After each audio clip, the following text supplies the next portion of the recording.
Yo, salut à toutes et tous et bienvenue sur Tesla Thérapie dans cette vidéo avec une introduction à la Dominique Chapat puisqu'on part à un road trip de 2800 km au départ de Toulouse, au sud-ouest de la France. Pour ceux qui sont vraiment très nuls en géographie, on décolle vers Donostia, là on longe la côte espagnole jusqu'à Saint-Jacques-de-Compostelle, on descend sur Porto, on y passe quelques jours, 2 jours en réalité, puis on remonte par Valladolid, le centre de l'Espagne, et sur Toulouse, étape de départ, étape de fin de ce gros road trip sur une semaine que je partage avec vous aujourd'hui. Alors vous allez le voir, il y a plein de plans différents, il y a plein d'aventures, il y a des grosses surprises sur la partie charge quand on arrive au Portugal, alors que globalement ça se passe assez bien partout.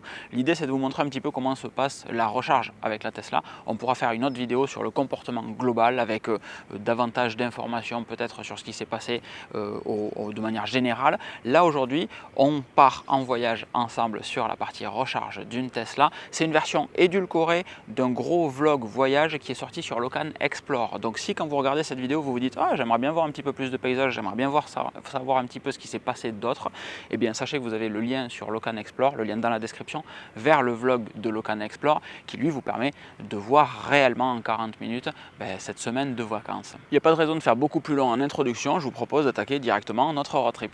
Tous les itinéraires ont été planifiés sur l'ordinateur de la Tesla et ça nous permet de savoir quand est-ce qu'on arrive à quel hôtel et donc en fonction de ça combien d'heures on a de libre pour s'arrêter, visiter des trucs, etc. Là par exemple on arrive à notre hôtel ce soir à 16 h si on roule non-stop en comptant la supercharge. Donc si on veut y être à 20 h, ça veut dire qu'on a 4 heures de marge plus ou moins.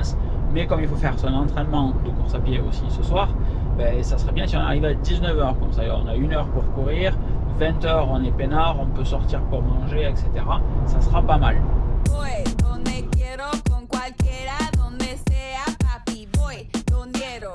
Un nouveau superchargeur à collectionner entre guillemets, celui de Bilbao. On se retrouve ici, entrée de parking, 250 watts et on va mettre pas loin du maximum de ce qu'on peut mettre pour arriver tranquillement à la prochaine étape et pas avoir à mettre autant qu'on devrait à la prochaine étape. Donc encore une fois c'est la règle des 80-20, donc autant que possible en étant raisonnable pour nous permettre d'arriver tranquillement et pouvoir longer la côte en dehors de l'itinéraire que planifie la Tesla sereinement.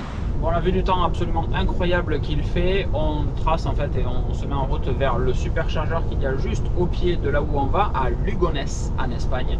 Le superchargeur est dans le même bled que là, que l'hôtel où on va. C'est à 1h30 de route, donc on prend la route et on file. On vient d'arriver à Oviedo et ça charge ici encore une fois, chargeur de 3e génération, donc on peut se mettre côte à côte, 250 kW, pour ceux qui ne connaissent pas ça va très très vite. L'avantage de ça c'est qu'on va charger un petit peu maintenant, aller à l'hôtel qui est pas loin, encore une fois je crois qu'il y a 10 minutes d'ici, puis demain on rechargera à nouveau ici avant de reprendre la route.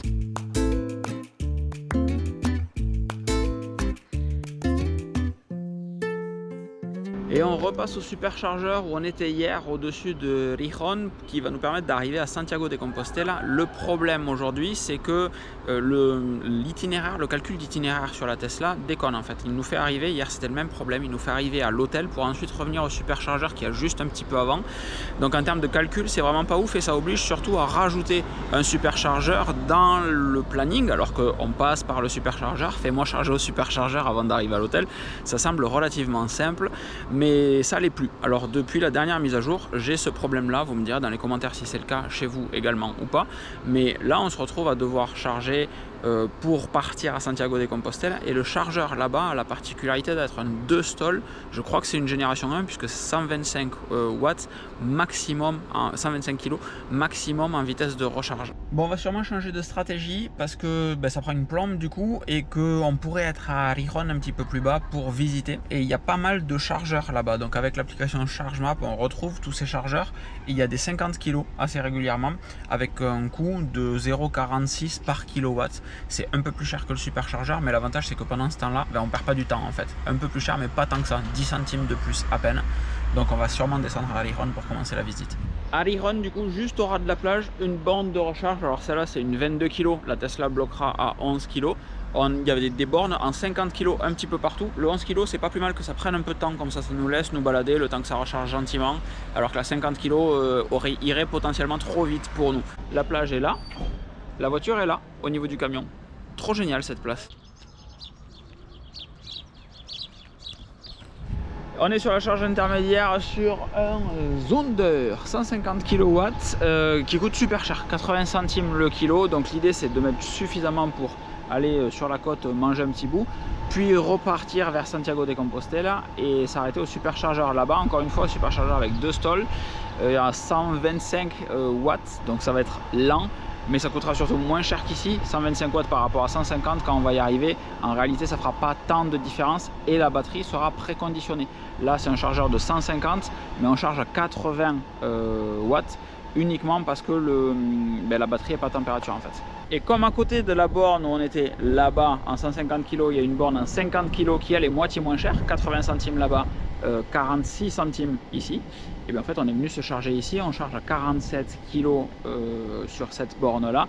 Dans tous les cas on ne saturait pas l'autre borne de là-bas, donc autant venir directement ici. Il y a des petits lieux comme ça où c'est intéressant d'avoir différentes bornes et d'avoir une application comme ChargeMap qui va regrouper les différentes bornes également. Ce qui est très drôle, c'est que c'est au niveau d'une station-service et je comprends pas par exemple qu'on n'ait pas davantage en France. C'est la première fois même à l'international que j'en vois une station de recharge électrique sur une station-service thermique, pétrole, et ça devrait juste plus exister, mais c'est marrant. Et bienvenue dans ce qui semble être un des plus petits superchargeurs du monde. Le voici, 2 slots, 2 stalls uniquement, 125 kW. Si je dis pas de bêtises, j'enjambe ça honteusement pour une raison qui semble très simple. C'est que le superchargeur est posé sur une palette, ça semble être un superchargeur d'appoint mobile nomade, quelque chose comme ça, pardon. Pour autant, on a des emplacements qui sont réellement bien marqués, comme d'habitude sur tous les superchargeurs, mais celui-ci est vraiment tout pitchoun. Voici les caractéristiques de la chose. Donc réellement, on sort très peu, c'est du 135 kW, superchargeur type 2, 135 kW. J'avais jamais vu ça, c'est profondément génial. Et si on se met à l'intérieur, je charge à 67 kg. Je doute très fortement que vous le voyez. 67 kg, c'est donc très peu, mais ça a le mérite d'exister parce qu'on est quand même en plein milieu de nulle part et il n'y a rien à part lui, quoi.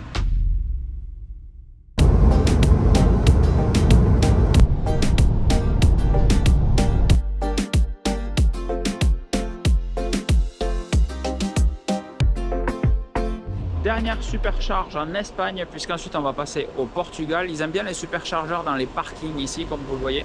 C'est plutôt malin, globalement. Je me rapproche un petit peu, histoire que l'audio soit peut-être un peu meilleur. Et ensuite, on va passer la frontière pour arriver à l'hôtel. Et le prochain superchargeur qu'on croisera est entre l'hôtel et Porto. Donc il faut vraiment qu'on charge à Donf, pas loin ici, pour pouvoir y aller. Ça a l'air peut-être compliqué quand je vous explique ça dans les vidéos, mais en vrai, c'est réellement très facile de faire un road trip comme ça en électrique. C'est très confortable déjà à conduire et au quotidien en fait. La partie recharge, l'immense majorité du temps est gérée par la voiture et les rares fois où on a voulu bricoler un petit peu avec une application comme ChargeMap, ça nous permet d'avoir une place plus intéressante en centre-ville ou un truc comme ça. Donc réellement très intéressant de faire un road trip en électrique. Bon, on a peut-être un petit peu abusé sur les canettes de Noco et les donuts tant qu'à sortir du Carouf, mais bon, ça va faire passer un petit peu le trajet. On est censé arriver à la Catalonia avec 52% d'autonomie et on arrivera à 40% à Porto. Donc en fait, c'est plutôt cool, ça nous permet de faire l'aller-retour sans trop de problèmes. Par contre, je vous laisse, il y a la police.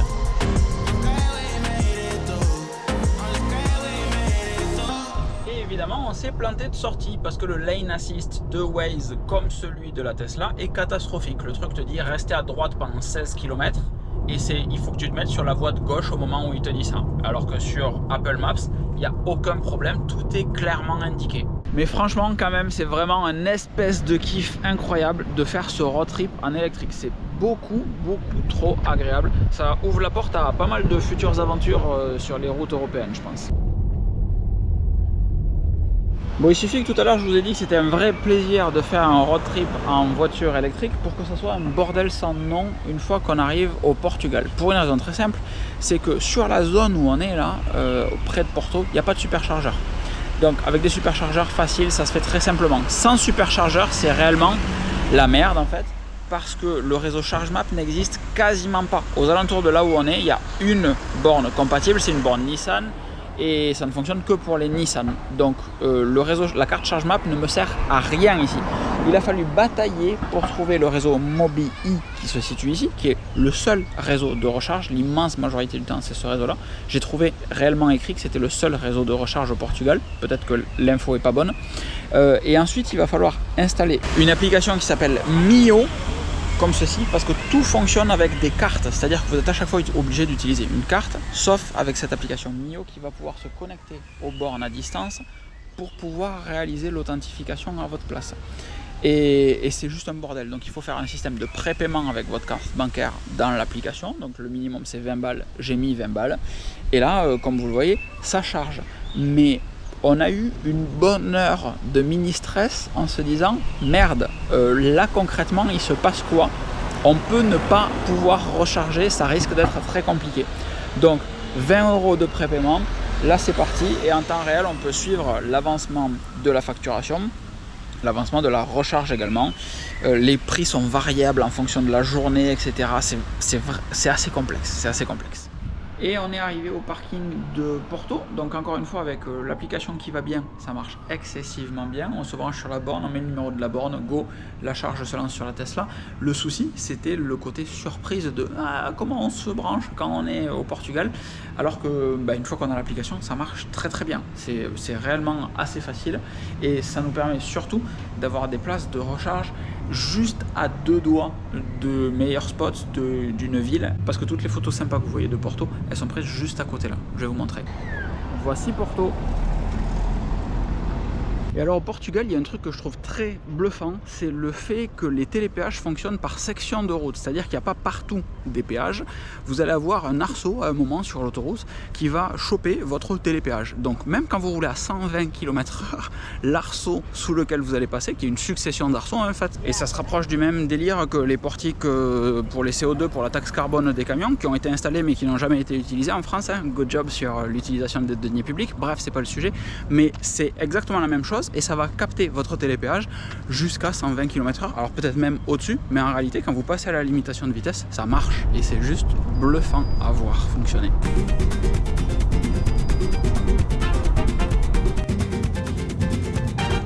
Premier arrêt superchargeur, et ça fait du bien de retrouver un réseau. Voilà, on se retrouve ici en plein milieu de la nature, vraiment sur une petite colline sortie d'autoroute qui passe un petit peu plus loin là-bas derrière, avec un hôtel 4 étoiles absolument trop stylé.